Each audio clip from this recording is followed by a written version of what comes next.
Welcome to the Mind Body Podcast. I'm your host, Maria Angelova, and I'm here to challenge everything you have been told about aging and wellness. This podcast is for those who refuse to accept that growing old means growing unhealthy. Each week, I will bring you dynamic conversations with inspirational guests, sharing practical advice, insights, and motivation to live your life rebelliously as you age with grace and vitality. This is your time to embrace self-care, transformation, and an infectious spirit that says no to the conventional and yes to a vibrant, powerful life. Let's dive in and redefine what it means to live well. Hi, Rebels, and welcome to the Mind Body Podcast, your rebellious podcast with me, your host, Maria, where it is all about a strong body, calm mind, healing, and fully living.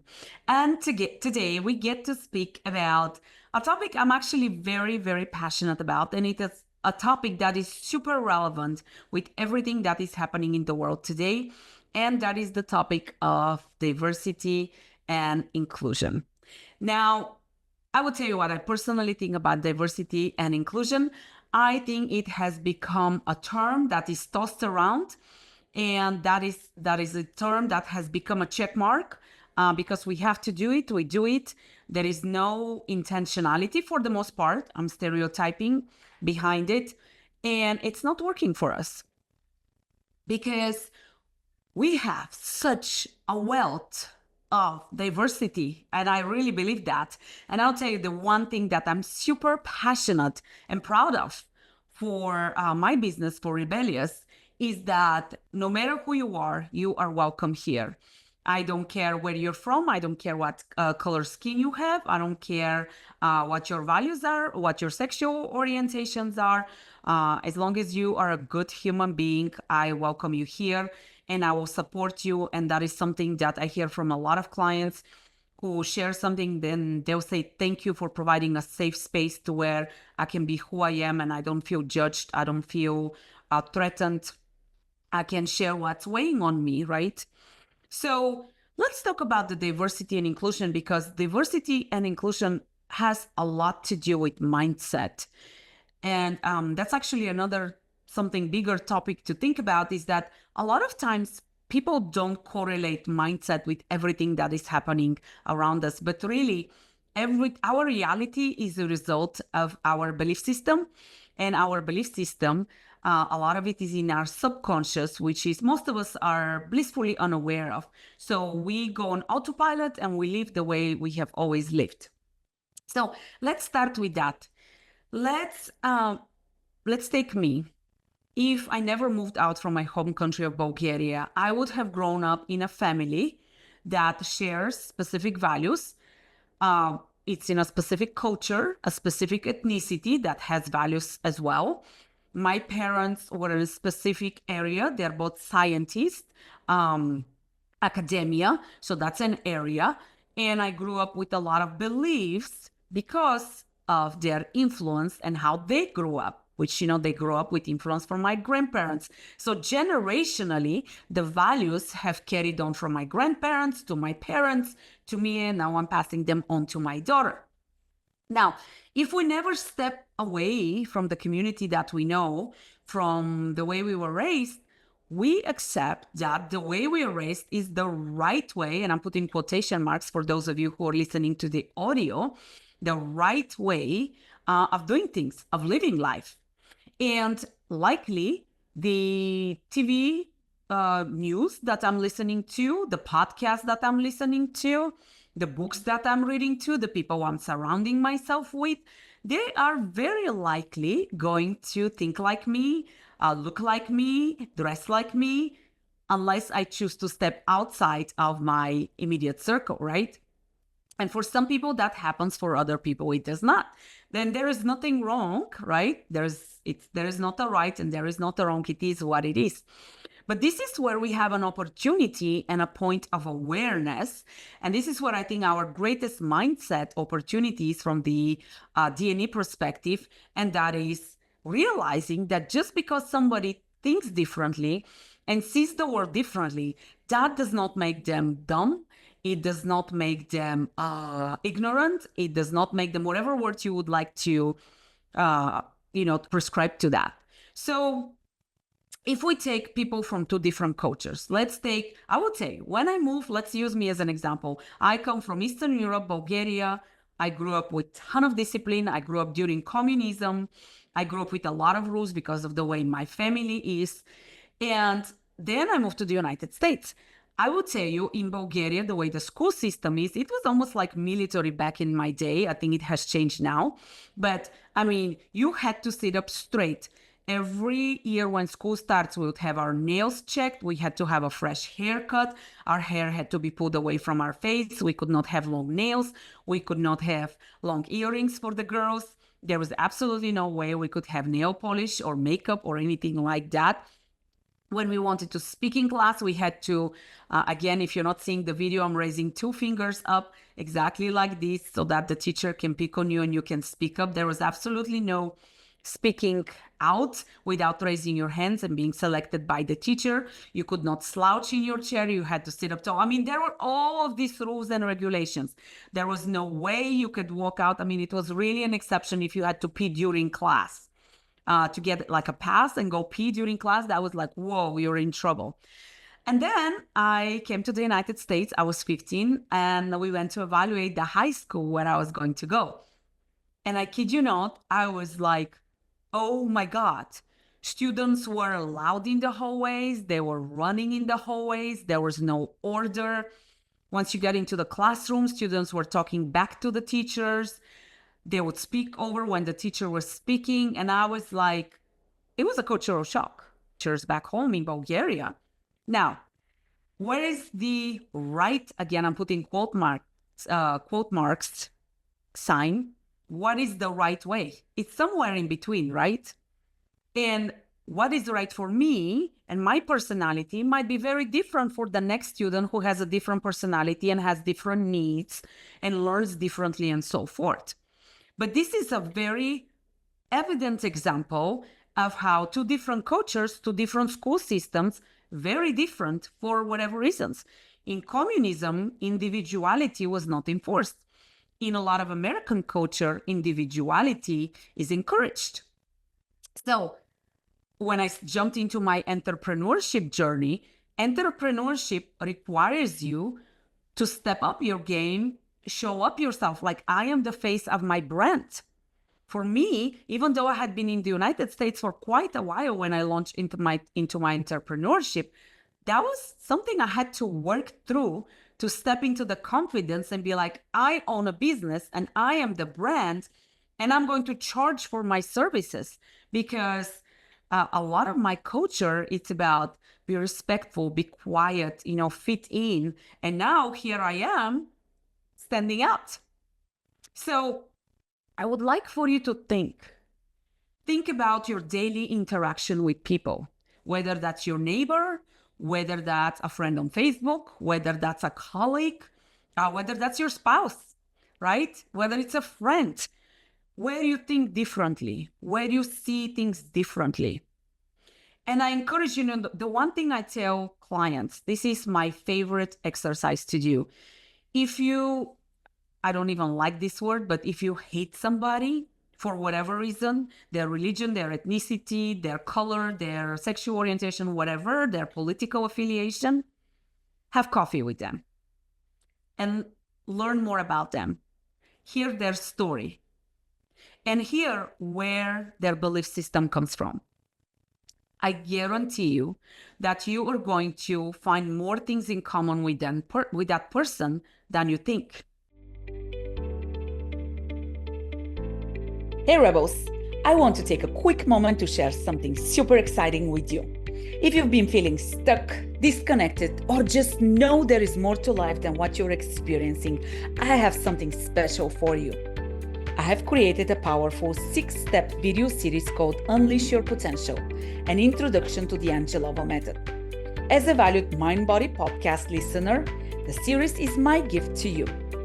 In this series, I will guide you through the core elements of the Angelova Method, a unique approach that integrates movement, mindset, and mastery to help you align your body, mind, and life. You will learn practical techniques to improve your alignment, boost your core strength, and connect deeply to your inner self.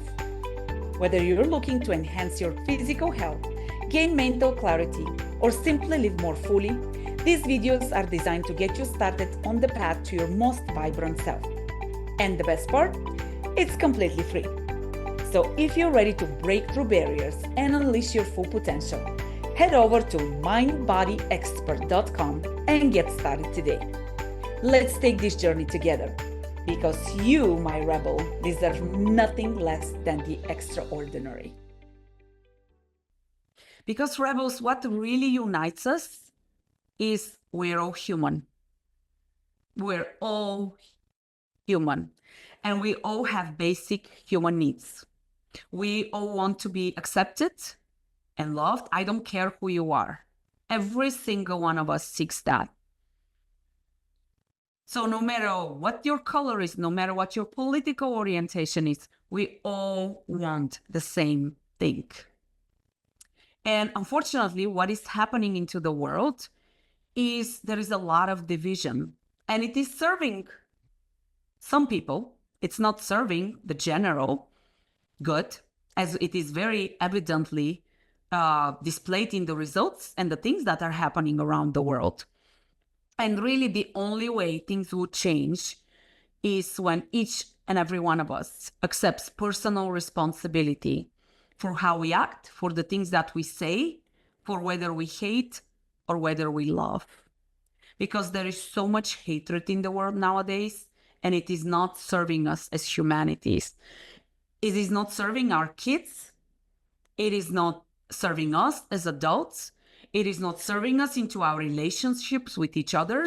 It is not serving us as communities. We have become very segregated into our communities based on whatever you want to say, ethnicity, religion, political affiliation, and so forth. And we cannot converse. We cannot have basic conversations, because what we're seeking to see is our difference versus what unites us. So today, this episode carries a lot of, there is a lot of responsibilities and kind of like heaviness into it, because every single one of us is contributing to what is happening into the collective, whether we want to acknowledge it or not.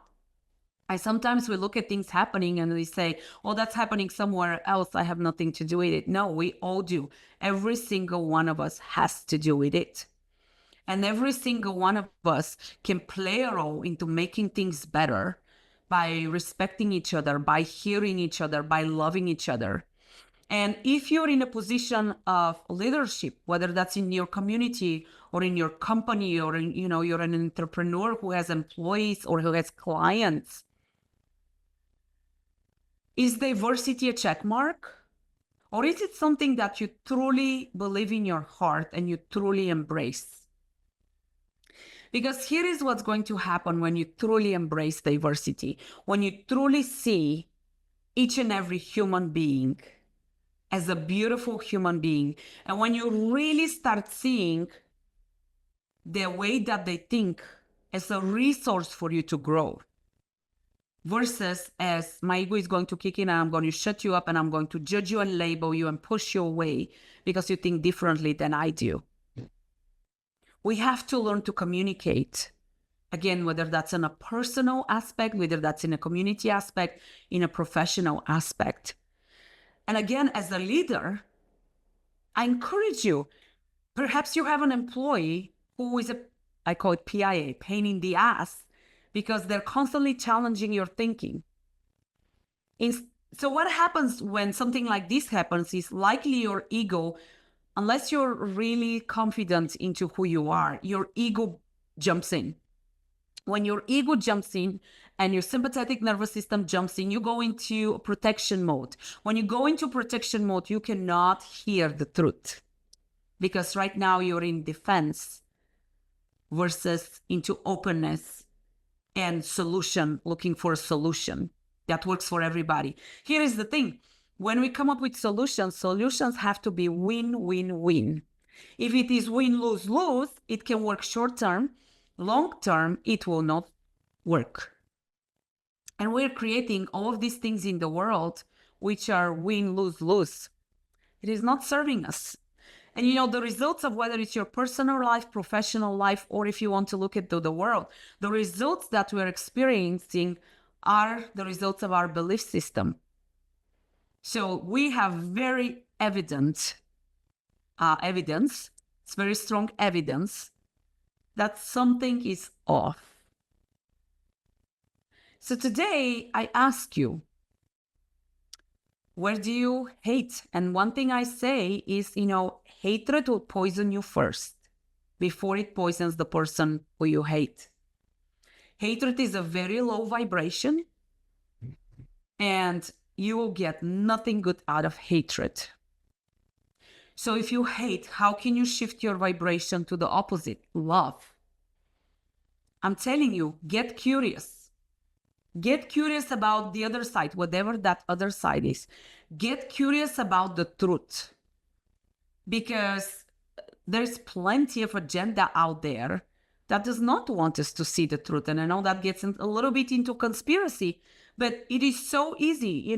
You have probably in your entire life, listen to the same news, affiliated, like I said in the beginning, with people who think like you. Step onto the other side and get curious. Do some research and see what you find out. We have so many stereotypes. Dig into those stereotypes and see where may you be missing the truth. Now that's upon you, right? It requires us to be open-minded. It requires us to be curious. It requires us to be vulnerable. It requires us to acknowledge that, maybe for so many years, we have been thinking in a different way. And you know what? That is totally okay, because you're going to discover the truth at your own time. Each and every one of us does. I encourage you, though, to seek the truth. And when you find the truth, and when you can truly embrace each and every human being with love and compassion and empathy, because you see them as a human being, can you just imagine, one, what your world would look like? But can you imagine what the world would look like? Can you imagine if on the news we heard great stories about people supporting each other and loving each other and looking for their similarities versus for their differences? What happens when somebody posts something on social media that is controversial? Honestly, the biggest waste of time of getting involved into those conversations. To the example I brought up before, first of all, when you're writing, people cannot hear tonality, they cannot see your gestures, they cannot see your facial expressions, or they're seeing our words. They are putting the tonality behind what you're saying. And you might be saying something with kindness, but the way they're reading it might not come that way. So it's their perception. If you have ever done a post that takes a particular side, whatever it is, I invite you to go to that post and substitute the word that takes your side to the other side, whatever that side is. If it's Republican, put Democrats. If it's Democrats, put Republicans. And reread your post like that. And see what happens to you when you read that post. And then people start bickering, being disrespectful to each other, unfriending each other. Conflict. I'm not saying don't speak up your opinion. I am saying the way we can speak our opinion can create real conversation, can truly create effective solutions versus conflict for the sake of conflict and division. Today, my invitation to you is to look into the human next to you, whoever that is, and truly see if you can display, really feel it from the heart, and show them love and ask them, how can you support them? Truly because you mean it, not because you're going to get something back, but truly because you're going to give them your love and support and celebrate them for the human that they are. And I challenge you, go do that with somebody who you have, quotation marks, a problem with. Somebody whose side you don't see. Hear their story, learn more about them. Ask them, have a conversation again. If it's about politics, have a nice human conversation over a cup of tea. Why do you believe that? Why do you like your candidate? Can you educate me about their agenda or whatever it is that, you have different opinions or? I guarantee you, It would change your life. It would change your community. It would change your business. It would help us change the world. So today, I send each and every one of you, rebellious soul, my fellow human being, I send you so much love, so much support. Is there anything that I can do to support you? I send you love and I encourage you to spread love, do love, what is that saying? Make love, not war. I really invite you to think about that. And I really invite you to love and care and be empathetic and caring. With that, stay rebellious. Part of embracing humans for who they are is really stepping into our authenticity and opening our heart to people, being human.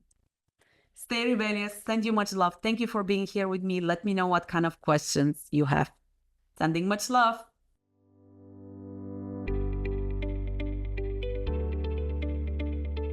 Thank you for joining us on the Mind Body Podcast, where we explore the power of living authentically and rebelliously. If you enjoyed today's episode, don't forget to subscribe, leave a review, and share it with a fellow rebellious soul who would love to hear what we share as much as you do. Stay strong, stay calm, and most importantly, stay rebellious. Until next time, rebellious souls, keep living fully. Your journey is just beginning.